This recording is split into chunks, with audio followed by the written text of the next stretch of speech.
도윤이가 화를 내며 걸어왔어요. 고모, 이제 그만 좀 하세요.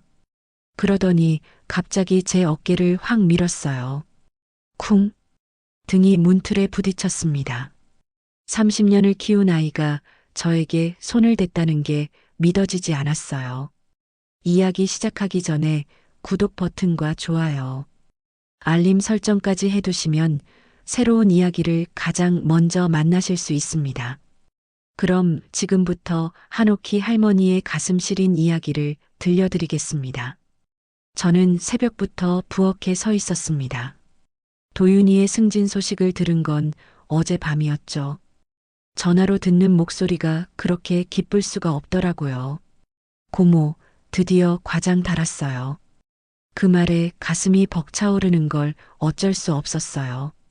6살 때부터 키운 아이가 이제 과장이라니. 동생 부부가 하늘에서 얼마나 기뻐할까 싶었습니다. 미역국부터 끓였어요. 승진하는 날엔 미역국이 제격이죠. 국물이 우러나는 동안 잡채도 만들었습니다. 도윤이가 어릴 때 가장 좋아하던 음식이거든요. 당근도 곱게 채 썰고 시금치도 데쳐서 무쳤어요.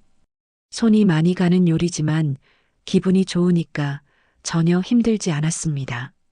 봄바람이 살랑이는 오후, 저는 보온 도시락통 2개를 들고 아파트 현관에 섰어요. 12층까지 올라가는 엘리베이터 안에서 마음이 두근거렸습니다. 아이가 좋아할 얼굴을 상상하니까 저절로 미소가 나오더라고요. 엘리베이터 벽면에 붙은 안내문이 눈에 들어왔어요. CCTV 작동 중이라고 적혀 있었죠. 요즘엔 이런 것도 다 찍는다 싶으면서도 별 생각 없이 지나쳤습니다. 초인종을 누르니까 나영이가 문을 열었어요. 어머니 아니, 고모님 오셨네요. 환한 미소를 지으며 반겨주는 모습이 예뻤습니다. 하지만 뭔가 어색한 기운이 느껴졌어요. 평소보다 목소리 톤이 높았거든요. 도윤이 승진했다면서 축하하러 왔어. 미역국이랑 잡채 좀 끓여왔는데. 아, 내내 들어오세요. 나영이는 웃으면서 말했지만 주방 쪽에서 뭔가 속삭이는 소리가 들렸어요. 도윤이 목소리 같았는데 무슨 말인지는 정확히 안 들렸습니다. 거실에 앉아서 도시락통을 열어 보이는데 부엌에서 나영이의 목소리가 낮게 들려왔어요. 갑자기 오시면 저희도 곤란해요. 귀가 좋은 편이라서 작은 소리도 잘 들리거든요. 가슴이 살짝 덜컥했습니다. 하지만 잘못 들었을 거라고 생각했어요. 도윤이가 거실로 나왔을 때 표정이 영 편하지 않아 보였어요. 평소 같았으면 고모 또 이런 것까지 하면서도 기뻐했을 텐데 그날은 달랐습니다. 고모, 이런 것까지 안 해주셔도 되는데. 뭘 그래. 승진한 날인데 미역국은 먹어야지. 미역국을 한 숟가락 떠서 맛을 보는 도윤이의 얼굴이 미묘하게 변했어요. 고모, 이거 좀 짜네요. 그 말에 가슴이 쿵 내려앉았습니다. 제가 30년 넘게 요리를 해왔는데 간을 못 맞출 리가 없거든요. 새벽부터 정성껏 끓인 미역국이었는데 나영이가 얼른 거들었어요. 아, 맞아요. 요즘 고모님 입맛이랑 저희 입맛이 좀 다른 것 같아요. 그때 또 작은 목소리가 들렸습니다. 우리도 사생활이 있잖아요. 이번엔 확실히 들었어요. 나영이 목소리였습니다. 가슴 한편이 서늘해지더라고요. 저는 억지로 웃으며 일어났습니다. 그래, 그럼 나는 이만 갈게. 승진 축하한다. 고모 벌써요. 도윤이가 말렸지만 진심은 아닌 것 같았어요. 현관에서 신발을 신으면서 가슴이 답답했습니다. 뭔가 잘못된 것 같은데 정확히 뭔지 모르겠더라고요. 엘리베이터를 기다리며 뒤돌아보니까 문이 벌써 닫혀 있었어요. 그 순간 천장의 CCTV가 다시 눈에 들어왔습니다. 저기서 다 봤겠구나 싶으면서도 왜 그런 생각이 드는지 모르겠었어요. 집으로 돌아오는 길 가슴 한구석이 계속 아팠습니다. 뭔가 달라진 걸 느꼈거든요. 도윤이와 나영이의 태도가 예전 같지 않았어요. 그날 밤 잠자리에 누워서도 자꾸 생각났습니다. 우리도 사생활이 있잖아요 라는 그 말이 30년 넘게 아이를 키우면서 한 번도 들어본 적 없는 말이었거든요. 뭔가 시작된 것 같았어요. 좋지 않은 일이 1994년 10월 15일 제 인생에서 가장 슬픈 날이었습니다. 동생 부부가 교통사고로 세상을 떠난 그날 말이에요. 칠곡의 조그만 집 마루에서 저는 6살 도윤이를 품에 안고 있었습니다. 고모, 배고파. 아이는 계속 그 말만 반복했어요. 어른들이 울고불고 하는 건 모르겠고 그냥 배가 고팠나 봅니다. 작은 손으로 제 옷을 꼭 잡고는 자꾸만 그 말을 했죠. 고모, 배고파요. 가슴이 찢어지는 것 같았어요. 아이에게 뭐라고 설명해야 할지 모르겠더라고요. 엄마 아빠가 이제 없다고 어떻게 말할 수 있겠어요. 부엌으로 가서 밥을 해줬습니다. 아이가 먹을 수 있는 것들로요. 계란 후라이도 하고 김도 구워서 밥이랑 비벼줬어요. 도윤이는 훌쩍거리면서도 밥을 잘 먹었습니다. 맛있어요, 고모. 그 말에 또 눈물이 왈칵 쏟아졌어요. 이제 저 아이는 제가 책임져야 할 사람이구나 싶었거든요. 그날부터 제 새로운 삶이 시작됐습니다. 낮에는 식당에서 조리사로 일했어요. 칠곡 시장 안에 있는 조그만 국밥집이었죠. 사장님이 사정을 아시고 도윤이를 가끔 데려와도 된다고 하셨어요. 밤이 되면 청소 일을 했습니다. 사무실 청소, 빌딩 청소, 할 수 있는 건 다 했어요. 도윤이가 잠든 후에 나가서 새벽까지 일하고 집에 돌아와서 아침 준비를 하고 그런 생활이었죠. 피곤하긴 했지만 목표가 있었어요. 도윤이를 대학까지 보내는 것. 그러려면 돈이 필요했거든요.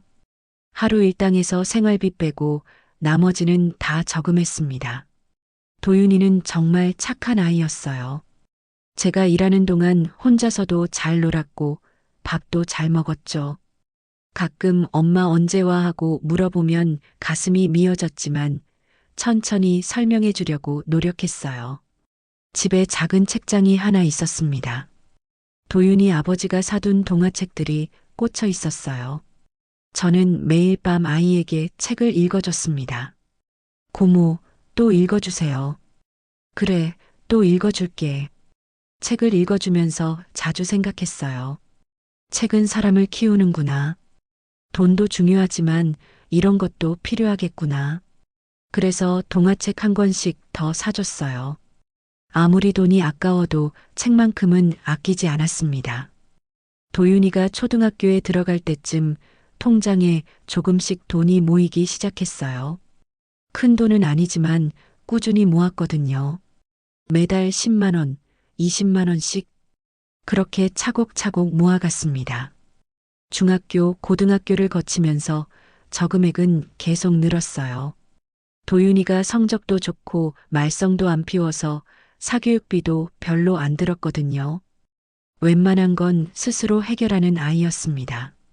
대학교 갈 때도 장학금을 받아서 등록금 걱정은 별로 없었어요. 그래도 용돈이며 생활비며 하다 보니 돈은 계속 들어갔죠. 하지만 저는 기뻤습니다.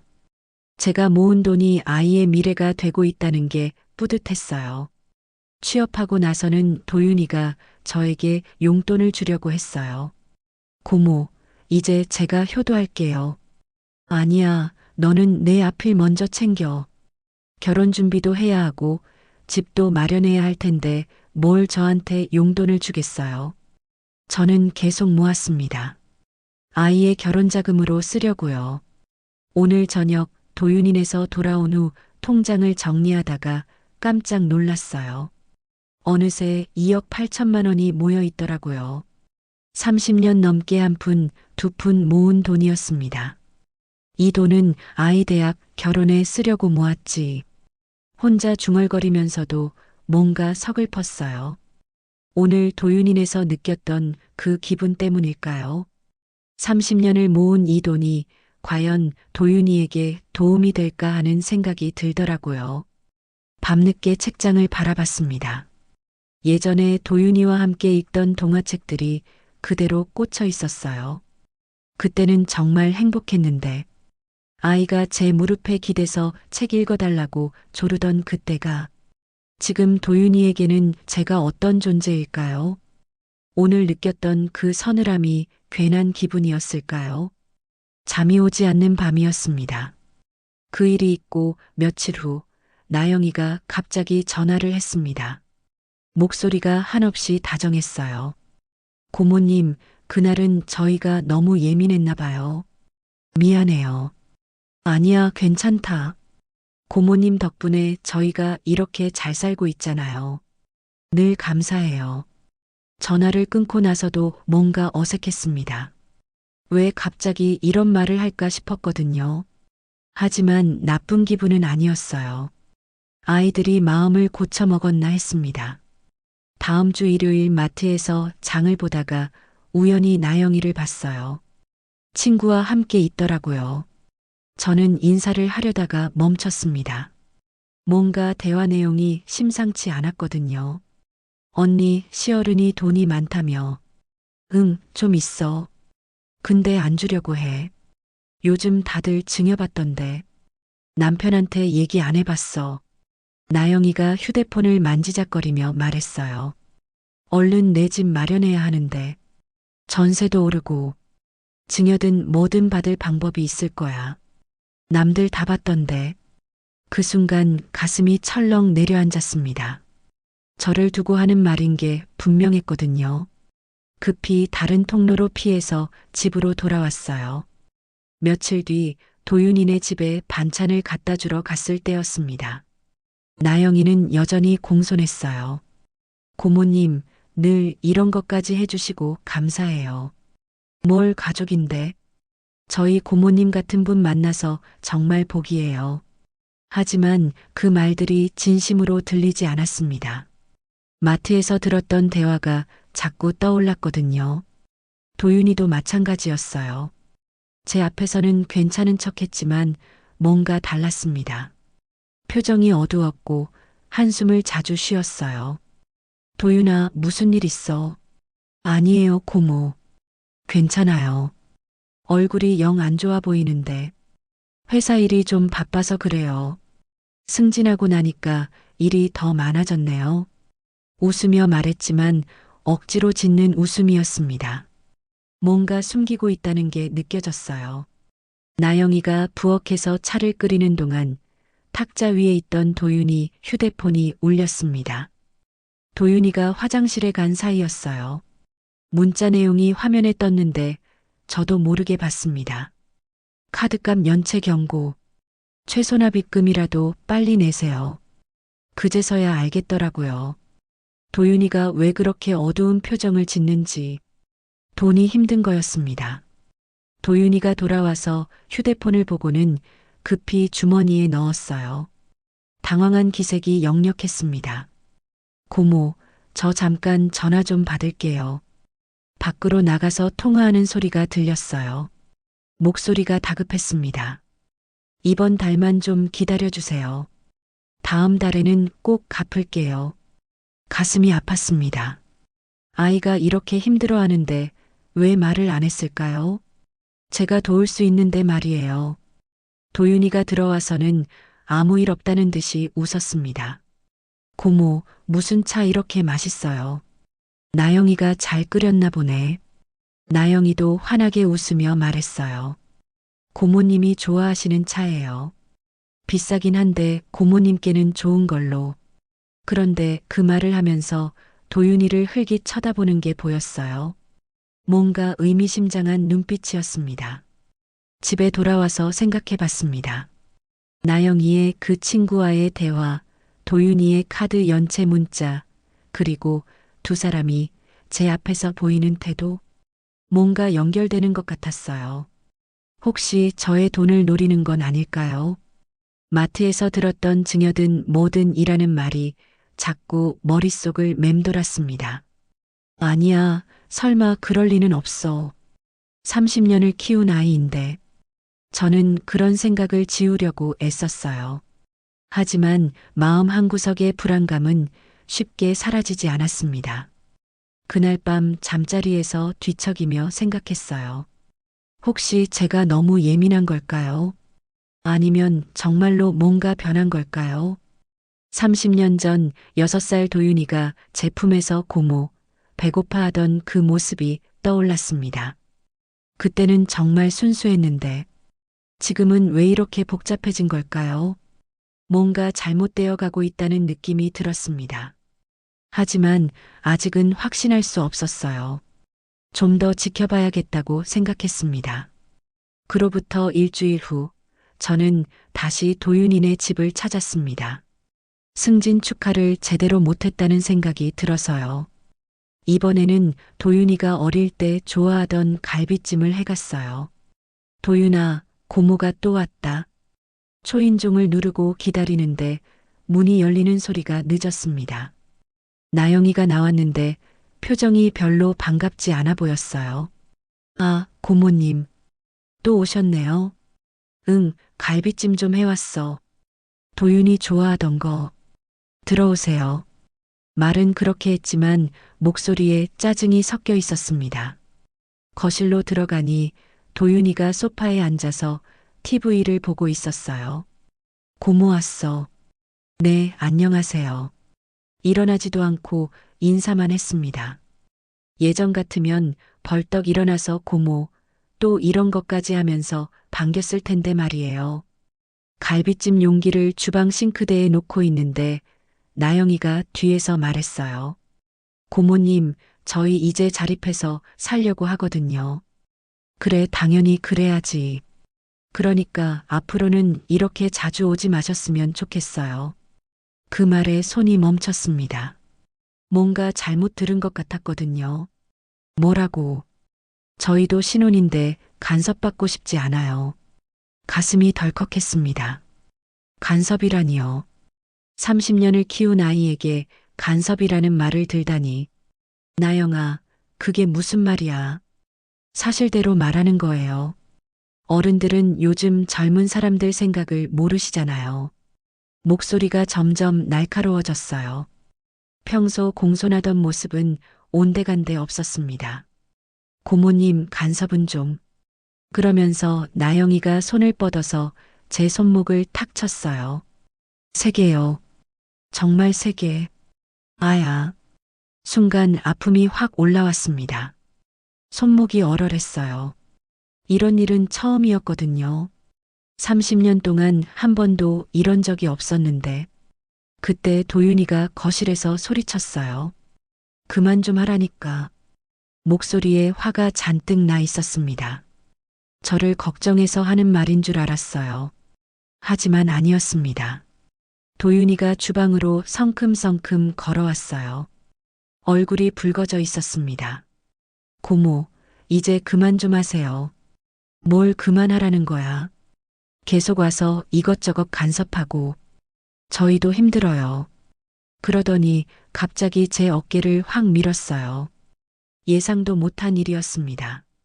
균형을 잃고 뒤로 휘청했어요. 쿵! 등이 주방 문틀에 부딪혔습니다. 어깨뼈 부분이 모서리에 세게 찢혔어요. 아픔이 확 몰려왔습니다. 조용해졌어요.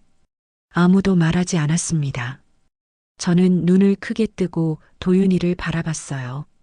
제가 키운 아이가 저에게 손을 댔다는 게 믿어지지 않았거든요. 도윤이도 당황한 표정이었어요. 자기도 놀란 것 같았습니다. 하지만 사과는 하지 않았어요. 나영이는 팔짱을 끼고 서 있었습니다. 미안한 기색이 전혀 없었어요. 저는 아무 말 없이 현관으로 걸어갔습니다. 어깨가 아팠지만 티내지 않았어요. 신발을 신으면서 입술이 떨렸습니다. 그럼 나는 갈게. 고모. 도윤이가 불렀지만 돌아보지 않았어요. 문을 열고 나오면서 무심코 천장을 올려다봤습니다. CCTV가 있었죠. 저기서 다 봤겠지. 혼자 중얼거렸어요. 왜 그런 생각이 드는지 모르겠지만 그 CCTV가 다 찍었을 거라는 생각이 들었습니다. 집에 돌아와서 거울을 봤어요. 왼쪽 뺨이 빨갛게 달아올라 있었습니다. 나영이가 손목을 칠 때 손등이 뺨을 스쳤나 봅니다. 어깨도 아팠어요. 옷을 벗어보니 어깨뼈 부분이 빨갛게 부어 있었습니다. 문틀에 부딪힌 자국이었어요. 그때 문득 생각이 났습니다. 사진을 찍어둬야겠다고. 왜 그런 생각이 들었는지는 모르겠어요. 본능적으로 그래야 할 것 같았거든요. 휴대폰으로 뺨 사진을 찍었습니다. 어깨 사진도 찍었어요. 날짜와 시간이 표시되도록 해서요. 사진을 보니까 더 서글펐습니다. 30년을 키운 아이에게서 이런 일을 당하다니.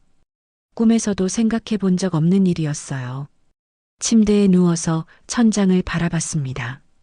어깨가 욱신거렸지만 그보다 마음이 더 아팠어요.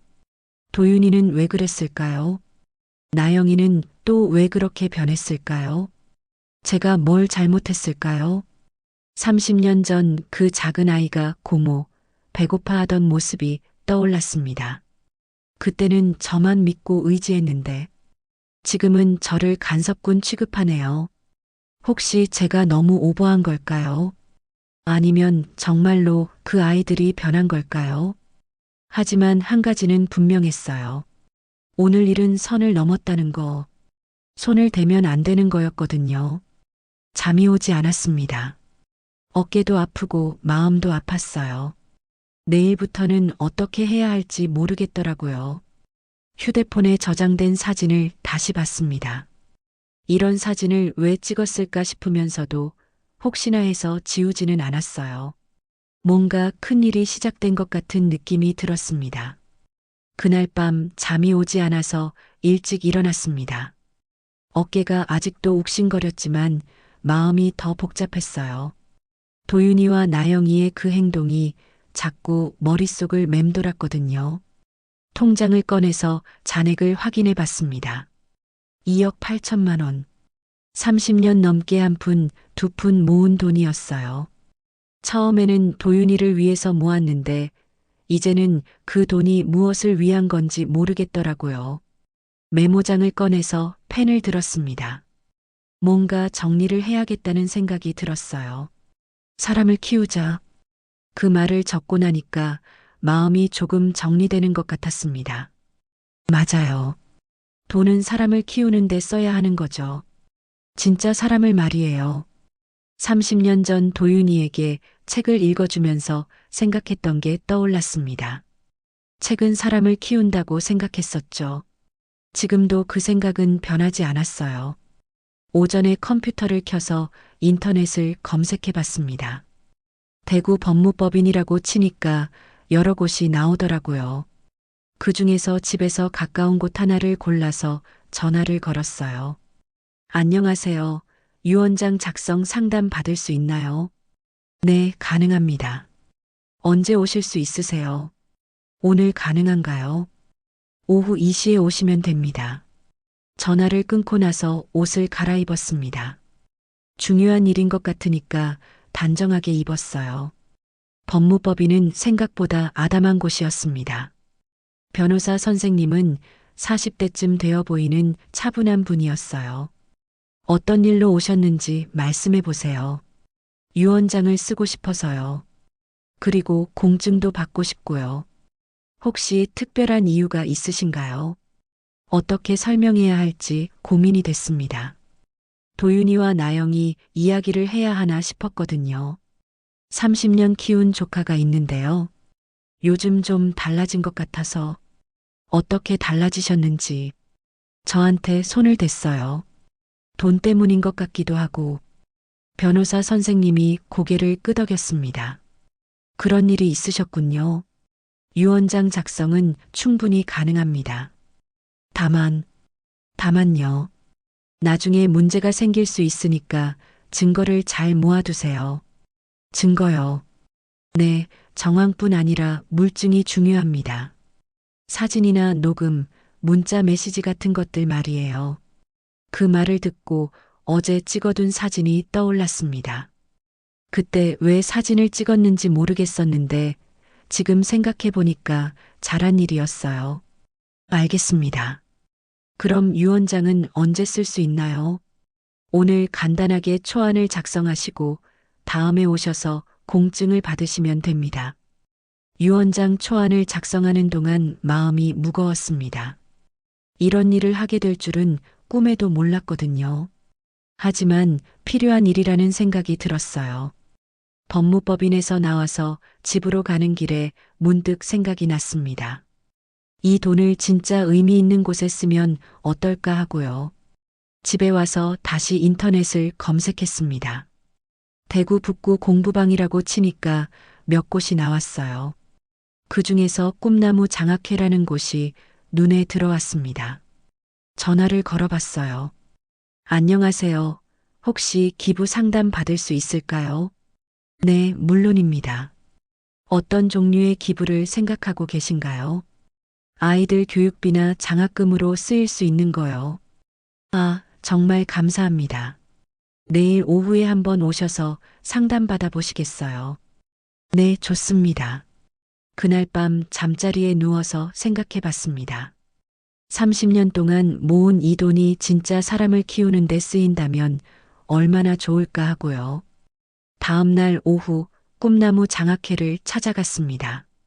생각보다 작은 곳이었지만 따뜻한 느낌이 들었어요. 벽에는 아이들이 그린 그림들이 붙어 있었고 책상 위에는 책들이 가지런히 놓여 있었습니다. 담당자분이 나와서 반겨주셨어요. 어서 오세요. 이쪽으로 앉으세요. 여기서는 어떤 일을 하시나요? 저소득층 아이들에게 무료로 학습 지도를 해주고 있어요. 그리고 장학금도 지급하고요. 아이들이 많나요? 지금 50명 정도 다니고 있어요. 초등학생부터 고등학생까지. 그분이 파일 하나를 꺼내서 보여주셨습니다. 아이들이 쓴 독서록이에요. 한번 보세요. 파일을 넘겨보니까 정성스럽게 쓴 독서록들이 있었어요.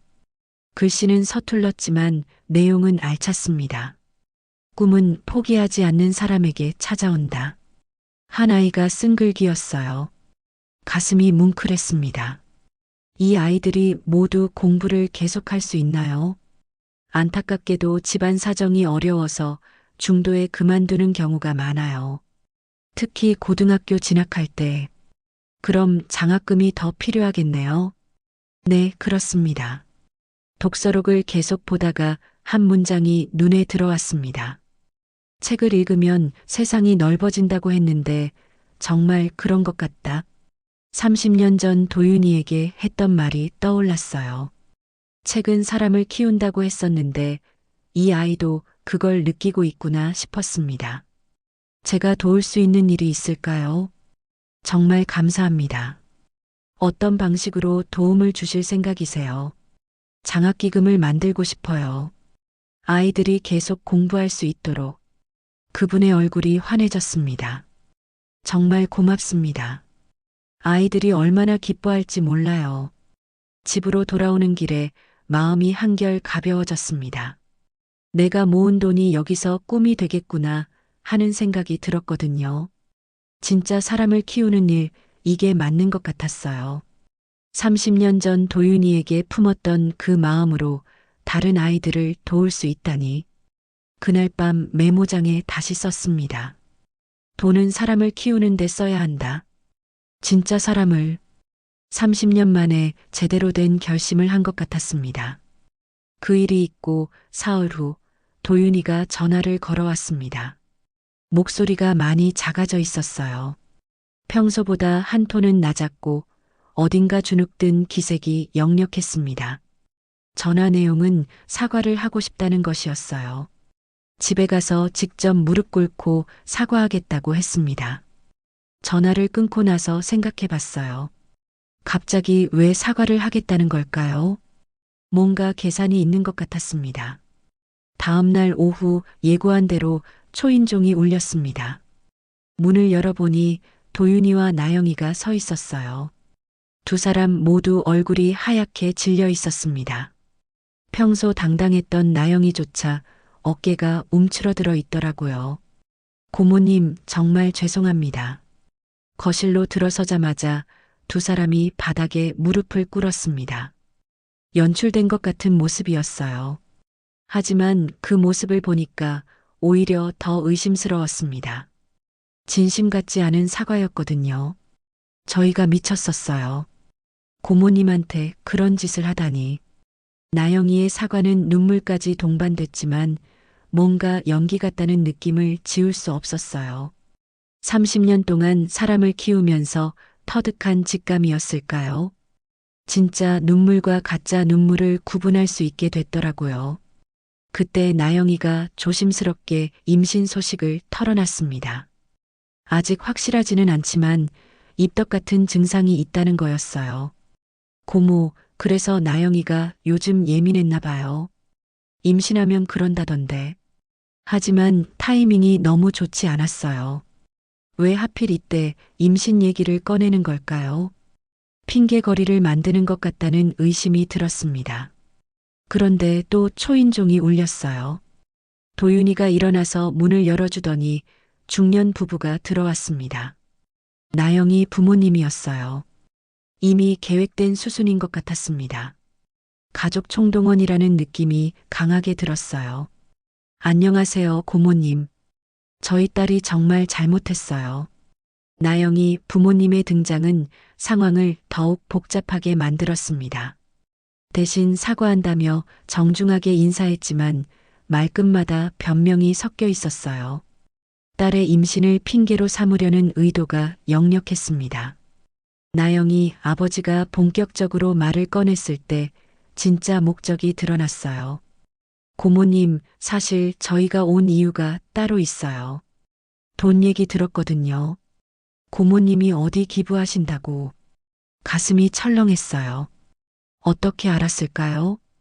아직 아무한테도 말하지 않았는데 말이에요. 그들의 논리는 간단했습니다. 가족한테 쓸 돈을 남한테 주면 안 된다는 거였어요. 고모님, 저희 딸이 임신했잖아요. 애기 키우는데 돈이 얼마나 많이 들어요. 임신한 딸을 위해서, 앞으로 태어날 손자를 위해서 그 돈이 필요하다고 했습니다. 점점 노골적이 되고 있었어요. 저는 이미 준비가 되어 있었습니다. 조용히 휴대폰을 꺼내서 탁자 위에 올려놓았어요. 잠깐만요. 그러고는 음성 파일 하나를 재생했습니다. 마트에서 우연히 들었던 나영이와 친구의 대화였어요. 얼른 내 집 마련해야 하는데. 증여든 뭐든. 남들 다 봤던데. 나영이의 목소리가 선명하게 울려 퍼졌습니다. 내 집 마련해야 한다는 말, 증여든 뭐든 받을 방법이 있을 거라는 말. 모든 것이 녹음되어 있었어요. 방안이 조용해졌습니다. 모두들 얼굴이 하얘졌어요. 이건 어떻게... 나영이는 어떻게 이런 걸 녹음했느냐며 떨리는 목소리로 물었지만 저는 담담하게 우연히 들었다고 답했습니다. 이번에는 다른 파일을 열었어요. 관리사무소에서 받아온 CCTV 영상이었습니다. 엘리베이터 CCTV예요. 관리사무소에서 받았죠. 도윤이가 저를 밀치기 직전과 직후의 모습이 선명하게 담겨 있었어요. 엘리베이터에서 나와 현관으로 향하는 동선까지 모든 게 기록되어 있었습니다. 도윤이가 당황해서 물었지만 저는 차분하게 설명했어요. 관리사무소에서 정식으로 요청해서 받은 자료라고 말이에요. 법적으로 아무 문제 없는 증거였습니다. 마지막으로 서류 한 장을 꺼냈습니다. 이건 증언서 양식이에요. 변호사 선생님이 주셨죠? 변호사 선생님이 준비해 주신 증언서 양식이었어요. 폭행 사실을 증명하는 공식 문서였습니다.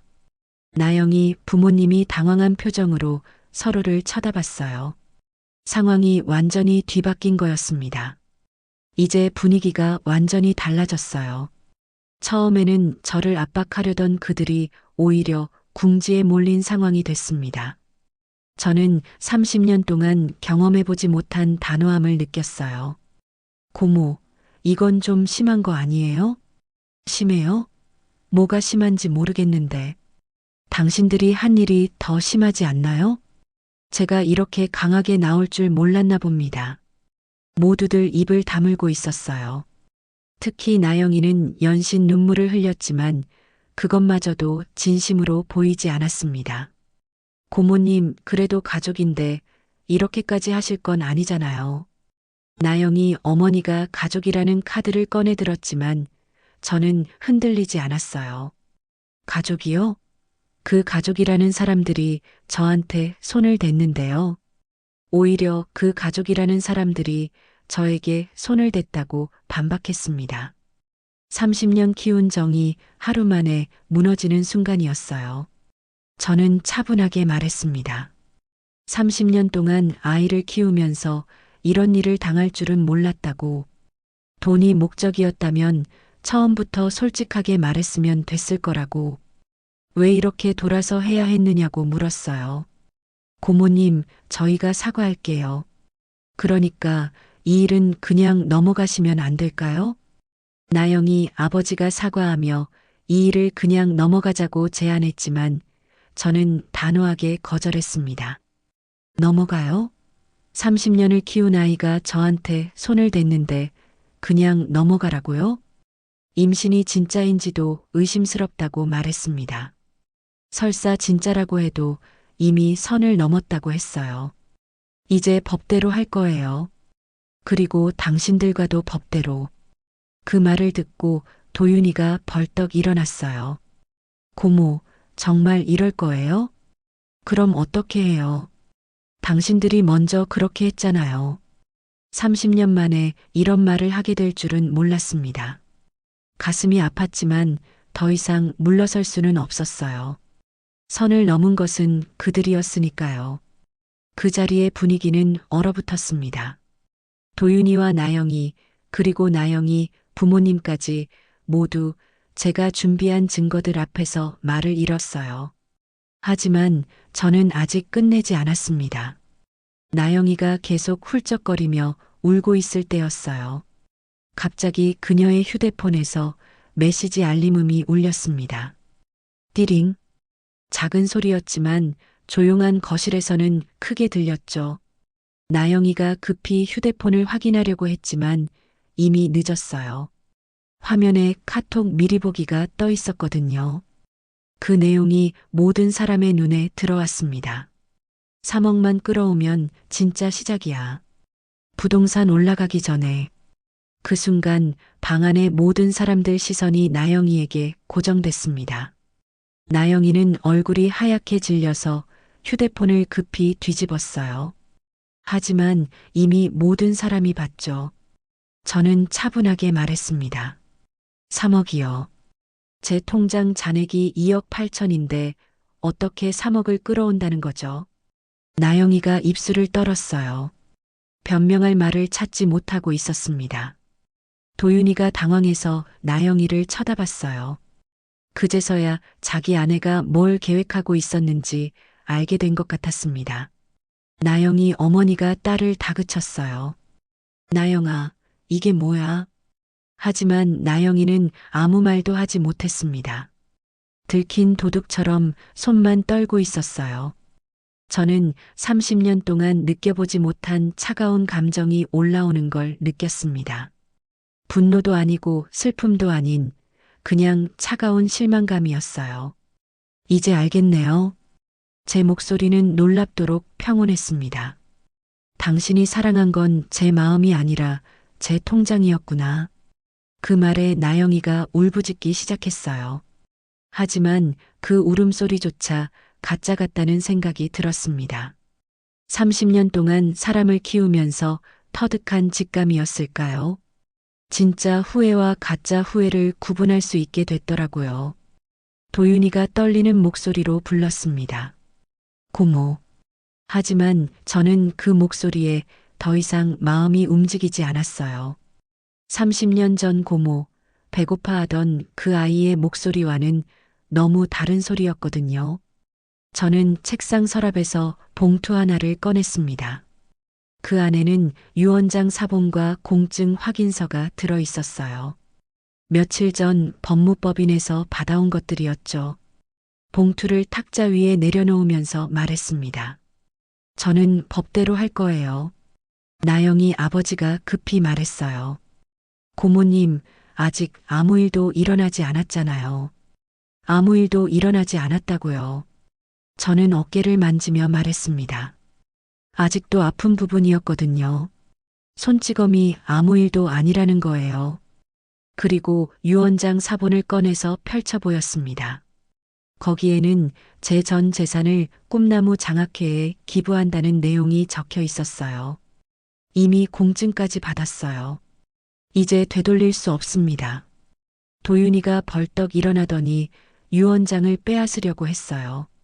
하지만 저는 재빨리 걷어들였습니다. 이게 진짜예요. 물론 진짜죠. 가짜 공증서를 만들 이유가 뭐가 있겠어요. 나영이가 히스테리를 부리기 시작했어요. 고모님, 저희한테는 아무것도 안 주시는 거예요. 그 말을 듣는 순간 모든 게 명확해졌습니다. 결국 돈이었구나. 30년의 정도, 사랑도, 가족이라는 이름도 모두 돈 앞에서는 아무것도 아니었던 거예요. 저희와도 법대로 하실 거라고 그랬잖아요. 저는 고개를 끄덕였습니다. 그럼요. 당신들이 먼저 그렇게 했으니까. 나영이 어머니가 애원하듯 말했어요. 고모님, 그래도 30년인데. 맞아요. 30년이었는데. 저는 잠시 멈췄다가 계속 말했습니다. 그 30년이 이렇게 끝나는구나 싶어서 서글프긴 해요. 하지만 어쩔 수 없죠. 그때 도윤이가 마지막으로 애원했어요. 고모, 정말 이럴 거예요. 저희가 잘못했으니까 용서해 주세요. 30년 만에 들어보는 진심 어린 사과 같았습니다. 하지만 너무 늦었어요. 이미 선을 넘었거든요. 용서는 해요. 하지만 관계는 끝이에요. 그 말과 함께 저는 서류들을 정리했습니다. 녹음 파일, CCTV 영상, 증언서, 유언장. 모든 것이 준비되어 있었어요. 이제 각자 살 길 찾으세요. 저는 제 길을 가겠어요. 모든 사람이 할 말을 잃었습니다. 30년의 관계가 이렇게 끝나는 걸 아무도 예상하지 못했나 봅니다. 저는 마지막으로 도윤이를 바라봤어요. 6살 때 제 품에서 고모, 배고파하던 그 아이의 모습을 찾으려고 했지만 보이지 않았습니다. 지금 제 앞에 있는 건 돈을 탐하는 낯선 어른일 뿐이었어요. 그날 이후로 도윤이에게서 연락이 오지 않았습니다. 아마 변호사나 법적 대응을 알아보고 있을 거예요. 하지만 저는 이미 모든 준비를 마쳤습니다. 30년의 정이 하루 만에 끝났다는 게 믿어지지 않았어요. 하지만 어쩔 수 없었습니다. 그 아이들이 먼저 선택한 길이었으니까요. 몇 달이 흘렀습니다. 계절이 바뀌고 또 바뀌어서 다시 봄이 왔어요. 저는 지금 꿈나무 장학회 공부방에서 초등학교 아이들과 함께 앉아 있습니다. 선생님, 이 책 정말 재미있어요. 8살 민수가 눈을 반짝이며 말했어요. 손에 들고 있는 건 어린 왕자였습니다. 30년 전 도윤이에게 읽어줬던 그 책이죠. 어떤 부분이 제일 기억에 남아? 어른들은 숫자만 좋아한다는 부분이요. 정말 그런 것 같아요. 아이의 순수한 말에 가슴이 뭉클했습니다. 어른이 되면서 잊어버린 것들을 이 아이는 알고 있더라고요. 벽 한편에는 한옥희 장학기금 도서 코너라는 명패가 붙어 있어요. 제가 기부한 돈으로 만든 작은 도서관입니다. 그리 크지는 않지만 아이들이 좋아하는 책들로 가득 차 있어요. 독서 수업이 끝나고 아이들이 돌아간 후 저는 혼자 남아서 정리를 했습니다.